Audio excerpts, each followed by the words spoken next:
Bonjour à tous et soyez les bienvenus sur mon chaîne YouTube.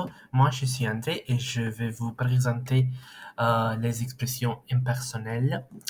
Les expressions impersonnelles sont utilisées pour exprimer des opinions, des sentiments, des obligations ou des doutes. Ces expressions commencent souvent par il est, suivi d'un adjectif ou d'un nom. La structure grammaticale de la phrase dépend de la certitude ou de l'incertitude exprimée. Alors, on peut utiliser après cette structure l'indicatif ou le subjonctif. Alors, on utilise l'indicatif quand on parle des faits ou des vérités générales, des certitudes ou des probabilités. Alors, il y a des expressions qui expriment la certitude.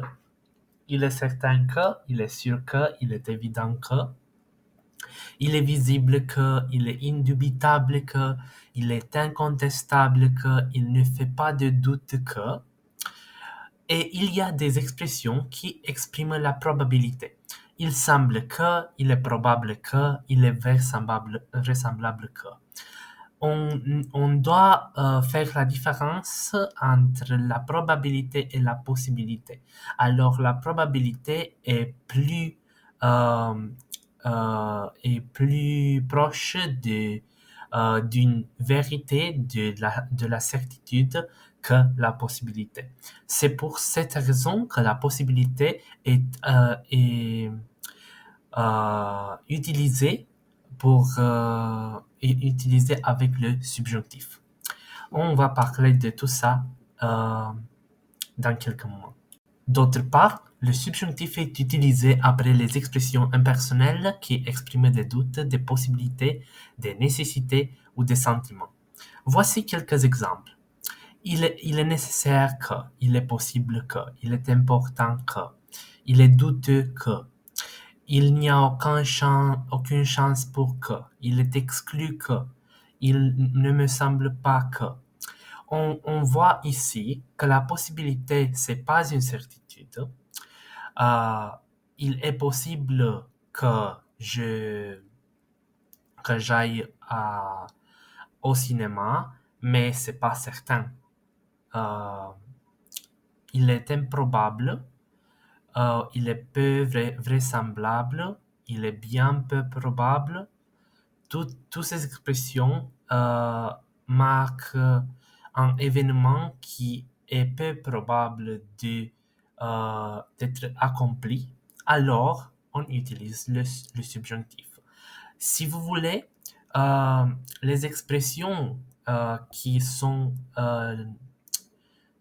opposées aux celles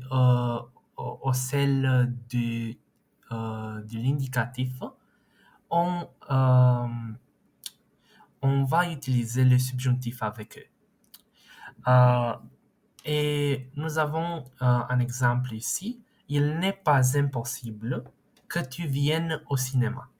Et on peut aussi falloir l'exemple ici et utiliser les expressions de l'improbabilité. Il est peu vraisemblable que tu viennes au cinéma ou il est exclu que pour exprimer l'impossibilité, il est exclu que tu viennes au cinéma. Généralement, pour faire la différence entre l'usage de l'indicatif et le subjonctif, on va évaluer si on parle d'un événement certain ou d'une incertitude. Si on parle de certitude, on utilise l'indicatif. Et on a des expressions impersonnelles comme il est sûr, il est évident, il est clair. Si on parle d'incertitude, il est possible que, il est nécessaire que. Alors, on utilise le subjonctif. Aussi,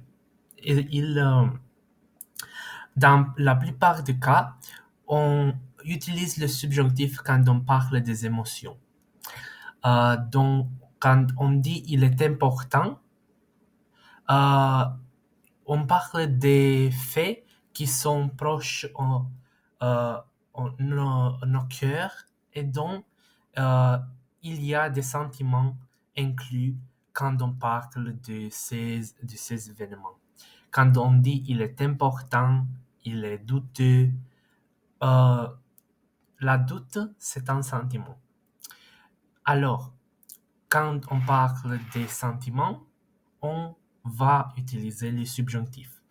Quand on parle des événements réels, des événements objectifs, des événements certains, on utilise l'indicatif.